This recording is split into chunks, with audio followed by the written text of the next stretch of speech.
Dan Alkitab hari ini dari kitab 2 Raja-Raja pasalnya yang ke-23, pembaharuan yang dilakukan Yosia. Sesudah itu raja menyuruh orangnya mengumpulkan semua tua-tua Yehuda dan Yerusalem.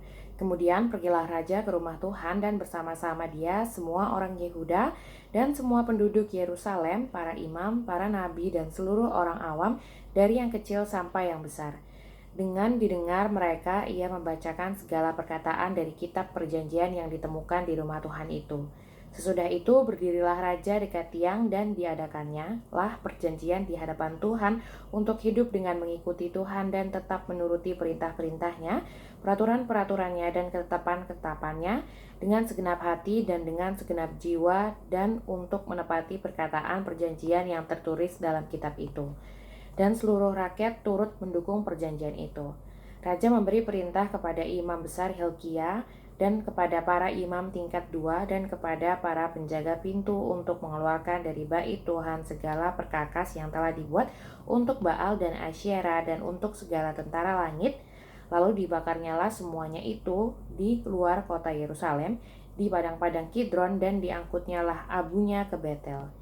Ia memberhentikan para imam dewa asing yang telah diangkat oleh raja-raja Yehuda untuk membakar korban di bukit pengorbanan di kota-kota Yehuda dan di sekitar Yerusalem. Juga orang-orang yang membakar korban untuk Baal, untuk dewa matahari, untuk dewa bulan, untuk rasi-rasi bintang, dan untuk segenap tentara langit. Dibawanyalah tiang-tiang berhala itu, tiang-tiang berhala dari rumah Tuhan keluar kota Yerusalem ke sungai Kidron. Lalu dibakarnya di situ dan ditumbuknya halus-halus menjadi abu. Kemudian dicampakkannya lah abunya ke atas kuburan rakyat jelata. Ia merobohkan petak-petak pelacuran bakti yang ada di rumah Tuhan, tempat orang-orang perempuan bertenun sarung untuk Asyera. Disuruhnyalah datang semua imam dari kota-kota Yehuda, lalu ia menajiskan bukit-bukit pengorbanan, tempat para imam itu membakar korban, dari Geba sampai Bersheba. Dirobohkannyalah pula bukit-bukit pengorbanan di pintu-pintu gerbang yang ada dekat lubang pintu gerbang Yosua, penguasa kota itu, yang ada pada sebelah kiri kalau orang memasuki pintu gerbang kota itu. Tetapi para imam bukit-bukit pengorbanan itu tidak boleh naik ke mezbah Tuhan di Yerusalem. Hanya mereka boleh memakan roti yang tidak beragi di tengah-tengah saudara-saudara mereka. Ia menajiskan juga Tofet yang ada di lembah Ben Hinnom, supaya jangan orang mempersembahkan anak-anaknya sebagai korban dalam api untuk dewa Molok. Dibuangnyalah kuda-kuda yang ditaruh oleh raja-raja Yehuda untuk dewa matahari di pintu masuk ke rumah Tuhan, dekat bilik Natan Melek, pegawai istana, yang tinggal di gedung samping. Juga kereta-kereta dewa matahari dibakarnya dengan api. Mesbah-mesbah yang ada di atas sotoh, tempat peranginan Ahaz, yang dibuat oleh raja-raja Yehuda, dan mesbah-mesbah yang dibuat Manasye di kedua pelataran rumah Tuhan, dirobohkan oleh raja dan diremukan di sana, lalu dicampakkannya abunya ke sungai Kidron. Bukit-bukit pengorbanan yang ada di sebelah timur Yerusalem, di sebelah selatan Bukit Kebusukan, dan yang didirikan oleh Salomo, Raja Israel, untuk Asyitoret, dewa kejijikan sembahan orang Sidon, dan untuk Kamos, dewa kejijikan sembahan Moab, dan untuk Milkom, dewa kekejian sembahan orang Amon, dinajiskan oleh raja. Ia memecahkan tugu-tugu berhala dan menebang tiang-tiang berhala, lalu ditimbuninya tempat-tempat itu penuh dengan tulang-tulang manusia. Juga mesbah yang ada di Betel, bukit pengorbanan yang dibuat oleh Yerobeam bin Nebat yang mengakibatkan orang Israel berdosa, mesbah dan bukit pengorbanan itu pun dirobohkannya dan batu-batunya dipecahkannya, lalu ditumbuknya halus-halus menjadi abu, dan dibakarnyalah tiang berhala. Dan ketika Yosia berpaling, dilihatnyalah kuburan-kuburan yang ada di gunung di sana. Lalu menyuruh orang mengambil tulang-tulang dari kuburan-kuburan itu, membakarnya di atas mezbah dan menajiskannya, sesuai dengan firman Tuhan yang telah diserukan oleh Abdi Allah yang telah menyerukan hal-hal ini. Ia berkata, "Apakah tanda keramat yang kulihat ini?" Lalu orang-orang di kota itu menjawab dia, "Itulah kuburan Abdi Allah yang sudah datang dari Yehuda dan yang telah menyerukan segala hal yang telah kau lakukan terhadap mezbah Betel ini." Lalu katanya, "Biarkanlah itu, janganlah ada orang yang menjamah tulang-tulangnya." Jadi mereka tidak mengganggu tulang-tulangnya dan tulang-tulang nabi yang telah datang dari Samaria itu.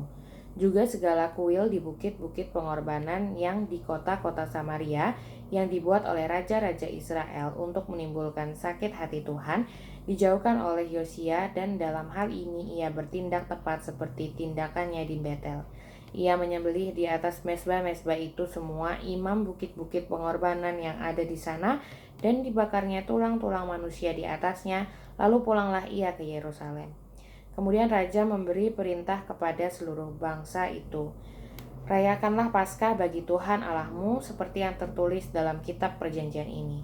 Sebab tidak pernah lagi dirayakan Paskah seperti itu sejak zaman para hakim yang memerintah atas Israel dan sepanjang zaman raja-raja Israel dan raja-raja Yehuda.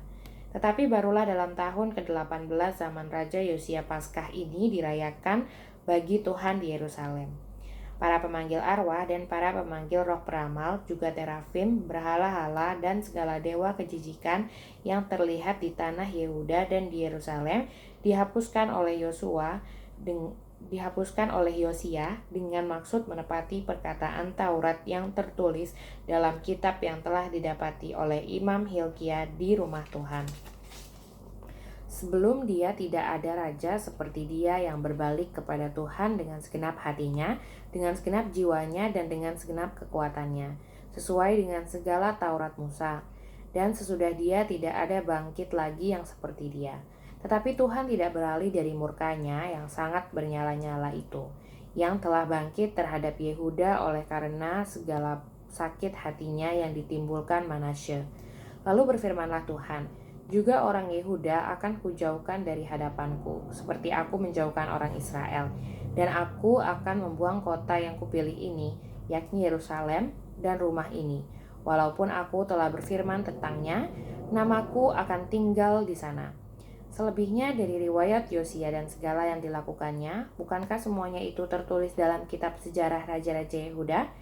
Dalam zamannya itu, majulah Firaun Neko, Raja Mesir, melawan Raja Asyur di tepi sungai Efrat. Raja Yosia pergi menghadapi dia, tetapi Firaun membunuhnya di Megido. Segera sesudah ia melihatnya, pegawai-pegawainya mengangkut mayatnya dengan kereta dari Megido dan membawanya ke Yerusalem. Kemudian mereka menguburkannya dalam kuburnya sendiri.